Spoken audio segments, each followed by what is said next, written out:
Namaste. UGC NET Sanskrit Traditional Subjects Code 73 2022 July 1 ഷിഫ്റ്റിൽ ചോദിച്ച ഒരു ചോദ്യമാണ്. മഹാഭാരത പർവസു പരിഗണ്യത്തെ.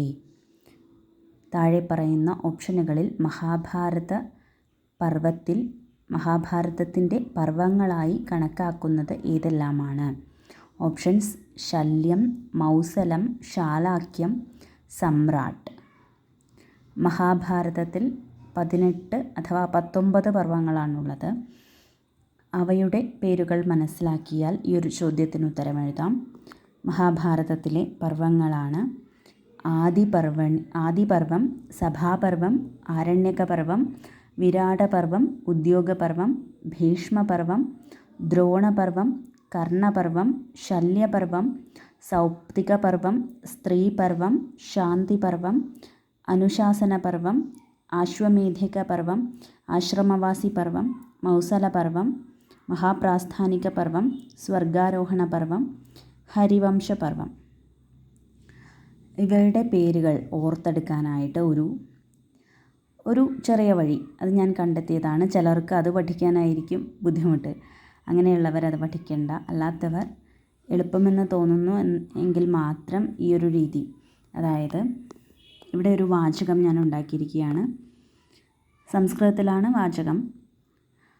ആദിസഭായാം യാ രാജ്ഞി യോഗിനി ഭദ്രാ കല്യാണി സാ സ്ത്രീ ശാന്തിശാസനമേധാശ്രമി മൗനി മഹാസ്വർഗദായിനി. അതായത് ഞാൻ ഉദ്ദേശിച്ചത് ഇങ്ങനെയാണ്. ആദിസഭായാം, ആദ്യ സഭയിൽ അല്ലെങ്കിൽ ആദ്യ സൃഷ്ടിയിൽ എന്നൊക്കെ ഒരു അർത്ഥമെടുക്കാം.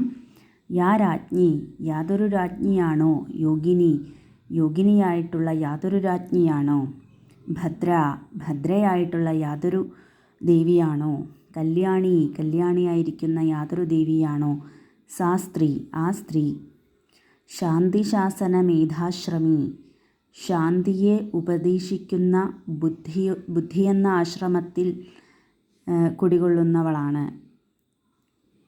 അല്ലെങ്കിൽ അങ്ങനെയുള്ള ആശ്രമത്തോടു കൂടിയവളാണ്. മൗനി, മൗനമായിട്ട് തത്വത്തെ ഉപദേശിക്കുന്നവളാണ്. അവൾ മഹാസ്വർഗദായിനി, അവൾ നമുക്ക് സ്വർഗത്തെ പ്രദാനം ചെയ്യുന്നു എന്നൊരു അർത്ഥം വരുന്ന ഒരു വാക്യം ഞാനായിട്ടുണ്ടാക്കിയതാണ്.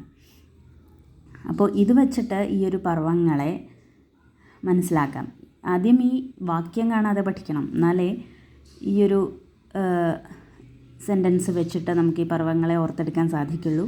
ഇതായിരിക്കും ചിലപ്പോൾ ചിലർക്ക് ബുദ്ധിമുട്ട്, അവരിതിനെ ഉപേക്ഷിക്കുക. ആദിസഭായാം യാ രാജ്ഞി യോഗിനി ഭദ്രാ കല്യാണി സാ സ്ത്രീ ശാന്തിശാസനമേധാശ്രമി മൗനി മഹാസ്വർഗദായിനി. ഓരോ വാക്കെടുത്ത് നോക്കാം. ആദിപർവ, സഭായാം, സഭാപർവ, യാ, ആരണ്യകപർവ, അരണ്യ എന്നുള്ളതിലത്തെ യായാണ് ഞാൻ ഉദ്ദേശിച്ചത്.